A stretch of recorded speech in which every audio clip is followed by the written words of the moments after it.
Everybody has I saw some of your reports before. Everybody knows kind of what happened. Do I need to give a full brief or just update? Okay.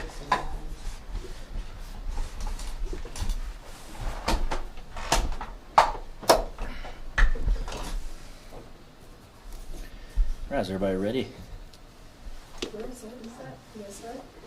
All right. Thank you for everybody for being here. I'll be providing an update and a brief on what happened at JDC on December 25th when the Bernalillo County Sheriff's Office was called to the Juvenile Detention Center at approximately 15:31 hours. Our deputies responded 10 minutes later in reference to major disturbance by the juveniles being housed there. Upon deputies' arrival, they were informed that 13 juveniles were in a pod, that employees were not able to gain access to them. There was possible riot conditions, but when we arrived at the scene, that was not the case. It was just a major disturbance.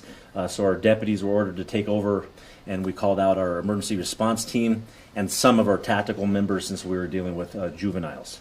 Upon arrival, we slowed everything down. We had to make sure, since we're dealing with juveniles, what we had, but we were apprised that some juveniles, not only did they cover cameras, but they had possible scissors, broomsticks, and other weapons that could hurt not only our personnel, but personnel that worked at JDC. For everybody to know, it's very important that from this briefing that myself and the county manager and the county are working very closely together. It's very important and it's paramount that juveniles and also not only our personnel but JDC personnel, that their safety is paramount, and that's what our goal is, and that's what we are working towards. During that time, we slowed everything down and we were negotiating with the juveniles. There were some instigators there.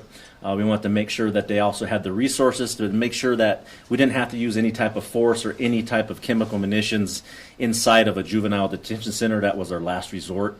What everyone needs to understand also is, as the sheriff, any type of detention center or JDC, I would love to keep our personnel out any way possible, but we had to make sure that we handled it correctly to make sure that we took things back under control at JDC, which did happen.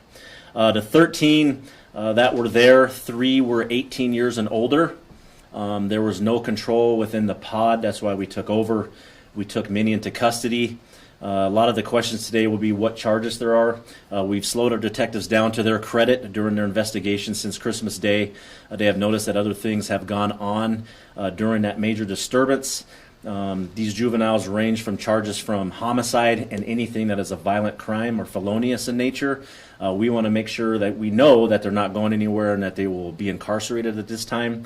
But charges will be forthcoming. Exactly what charges we have, we do not know yet, since we are making sure we're doing a thorough investigation, just not for safety, but for charges and for it to go through the juvenile justice system. From that point, though, I will take any questions from you. So, can you explain what a pod is for folks that aren't familiar, and how they were able to kind of isolate themselves within it? What a pod is somewhere to where there's multiple individuals inside of a pod other than a separate place where they're locked up, but they can go into a communal area, and then they can also make sure that they're socializing with each other. That, I think, to answer the second part to your question, where things became out of control, I believe we really need to control, and to JDC's staff's credit, they attempted to, but reference just with staffing and other things that are happening with juveniles that I've been speaking about for a while now, is that things are quite dangerous. We can't take juveniles lightly. These juveniles that are in there for serious crimes, whether that's homicide or a violent crime. I'm going to go a little hard in the paint here. I understand that people want to be careful with juveniles. We do. But at the same time, they're there for a reason. And it's for something in there for serious crimes. And I'm telling and I'm warning people that if we keep going soft with juveniles, and they're the most dangerous in our county right now, we're going to pay the price. And I'll be very upfront. We're very lucky in this situation that our deputies, who did a great job, and our spec ops units that did an awesome job with their ERT and SWAT and taking the facility back under control. But there was a lot of protocol. There's a lot of things that need to be changed. There's a lot of things that lawmakers need to look at as far as the juvenile code. And there are a lot of things that we're working together in conjunction with the county and the county manager and JDC staff and directors to make sure that this doesn't occur again. Have you been able to identify any potential reason why this started in the first place? We're still under investigation, but the comment to the front is they weren't happy with what was going on. It was Christmas Day. From what I'm getting right now, and I was briefed again this morning from our detectives, is kids are treated too lightly right now in this area. It shouldn't be the case at all. There needs to be more protocol that is safe for just not the juveniles that are being housed there, but for also for JDC staff. So protocol needs to tighten up over there, and that's something I'm working with the county manager. Juveniles took advantage of it. They're empowered. They'll do anything possible to either, I wouldn't say try to escape, but take advantage of the situation and the staff there, and that's not acceptable as the sheriff of Bernalillo County, and that's something I'm very serious about and helping correct. Does de-escalation in a situation like this in JDC look different than in MDC, for example? I know you said using any sort of force was very last option, but does protocol on your end look different in JDC versus MDC? You know, it does to a point with juveniles. I discussed earlier with chemical munitions. That's something that we need to think about when you're using any type of OC spray or CS items that we use doing tactical engagement that you see on a regular here for SWAT calls around Bernalillo County. We have to take that into consideration. They are juveniles. I would like not to go hands-on with juveniles as quickly as at all, actually. So the de-escalation question that you're asking is, they're in a pod. They're locked down. They're not controlled, but they're contained in one area. There's no reason not to negotiate with them, and that's another element that we brought with our ERT and our SWAT team, is ensuring that there were negotiators there to find out not only who the instigators were, what their needs were, what was going on, making sure that there's no one held hostage, whether that is another resident or an inmate there, whether that's staff, making sure that we're finding out and we're talking and speaking with them to make sure other information that we have so we don't have to use force if not necessary. Do you also have the status of the population at JDC? You know, I don't have the exact numbers. You'd have to get that from them. They do a lot with all over the state, specifically Bernalillo and Sandoval County.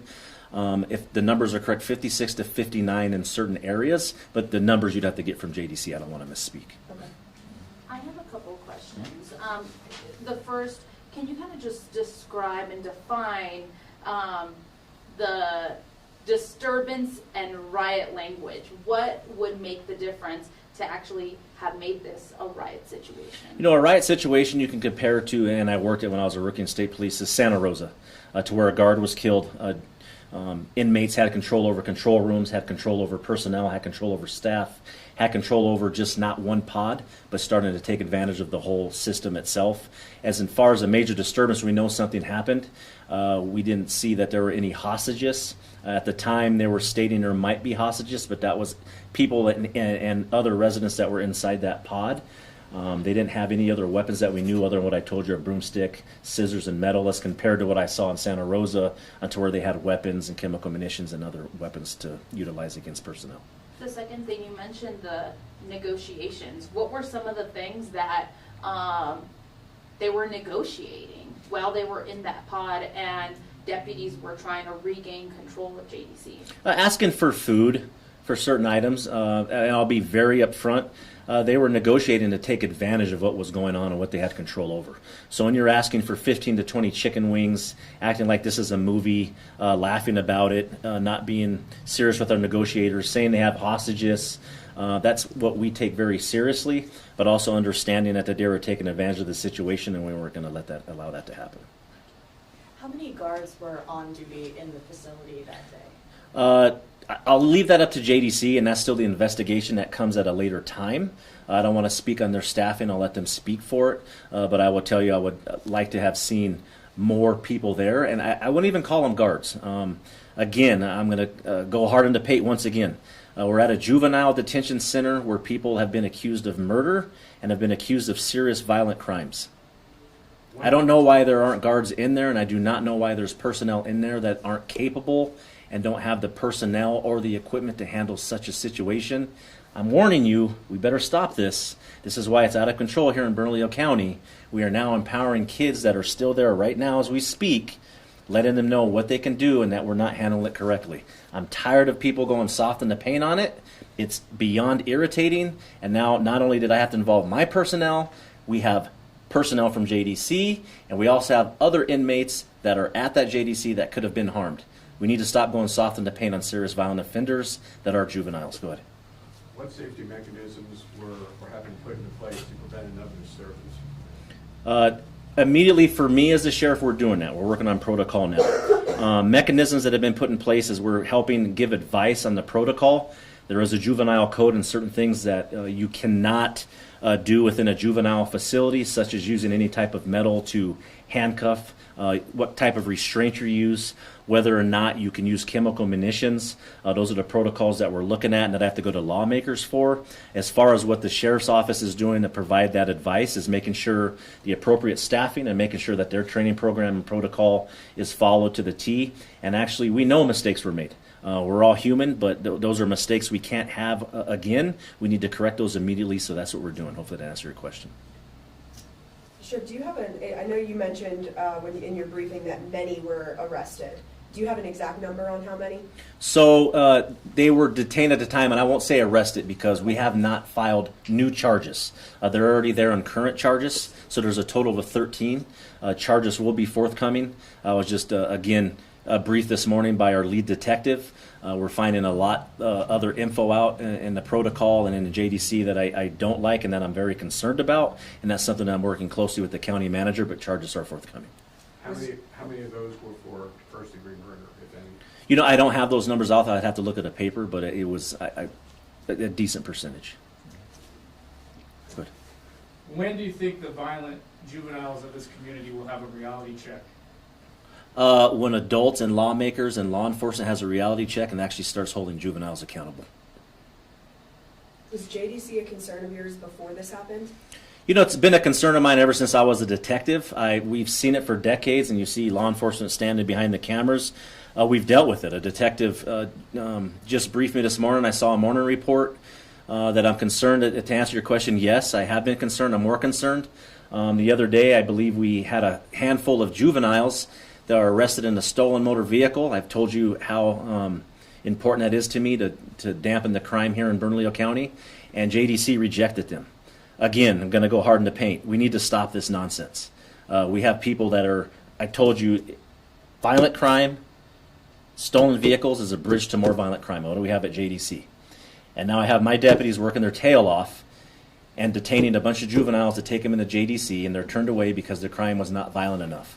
That is ridiculous to me, and it's one of the dumbest things that I've seen in a long time. There were 3 people that were treated for minor injuries that day. Can you comment on how they're doing? They're all fine. We're making sure as the investigation goes what their treatment is. Nothing serious of nature, but they're, you know, any type of situation like this, you're going to have bumps, bruises, cuts, scrapes, things like that, but nothing serious that was reported to me that I'm concerned about. And just to clarify, you mentioned you didn't want to escalate it to certain levels, but was there physicality that was needed to get the situation? No, not at all. Like I said, other than our negotiators, I'm very proud of our emergency response team and our SWAT operators, how they handled the situation. From our new technology, I was able to live stream and watch it live myself. And they did an excellent job not only speaking and negotiating with the juveniles, but really no use of force at all. And not saying that can't happen, but what they did to not only contain themselves and use their training and everything that they've learned is a credit to them. And one last clarification, were these largely males that started this? Was it female? Was it co-ed? How did it go? Largely male, yes.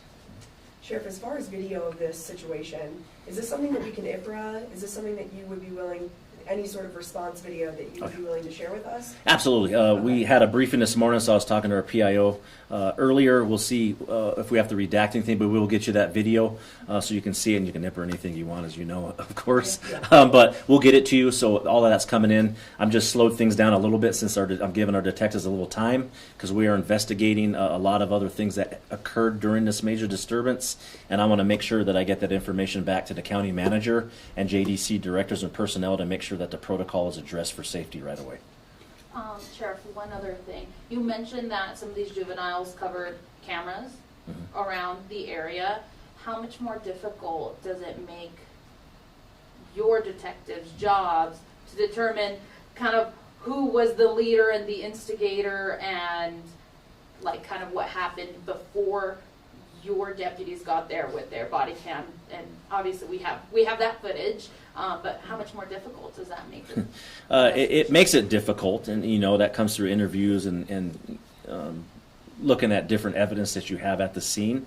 But what I would tell you is it makes it more difficult in the totality of the circumstance of everything that I talked about is everybody tries to go too soft in the paint with juveniles. They're in there for a reason. They know what they're doing. They know what evidence they're hiding. They know what they're going to do during this time. Again, why are we tiptoeing around on that they're juveniles and we have to treat them so lightly? It's nonsense. And that makes it very difficult, not only for detectives here at this scene, for APD, for state police, and that's just not here, that's all around the state. And we continue to see this time and time again, and myself and DA Bregman have told you that juveniles are the main driving force of our crime and gun violence here in Bernalillo County. I saw a comment on somewhere that one of you published, not to discredit any of you, but something that, why are we going to incarcerate a juvenile that made a foolish mistake bringing a firearm into a high school? Are you kidding me right now? We have someone bringing a firearm, and we're there giving preventive messages from myself, from the DA, from PIOs, from community engagement, all of law enforcement. But hey, you brought a gun to a school, but it's okay because you just made a mistake. Imagine the parent on the other end of a victim or worrying about their parent's safety. I have a niece and nephew right now that's an APS. That is a ridiculous statement to me, and again, I'm going to be hard in the paint again. Nonsense comments. Nonsense. Sheriff, one last follow-up for me to the story that you told about your deputies bringing in juveniles they found with a stolen vehicle and being turned away. Who's making those decisions, whether they accept juveniles or not? JDC and also Children's Law. So I have all these paper in front of me. Again, you can see I'm quite irritated, but at the same time, it's my job as an elected official to communicate, and we come up on a great time of a 30-day session that's budgetary. And I called for a special session, and I will not back down on that when we had the issue before with gun violence. We have to address this. 3 of these forms that I have in front of me, I've already, again, talked to the county manager, but directors at JDC, and some of the things that they're even asking for is reinforcement for windows and doors in the facility, remodel of intake and medical area, and the reason I bring those up is we house a lot of violent offenders from all over the state, specifically from Valencia, Sandoval, and Bernalillo County. When you have restraint devices that can't be utilized correctly for how you restrain a juvenile, the right protocol, the right training, you're not only going to have personnel that gets hurt. That's when we start seeing an escalation of force.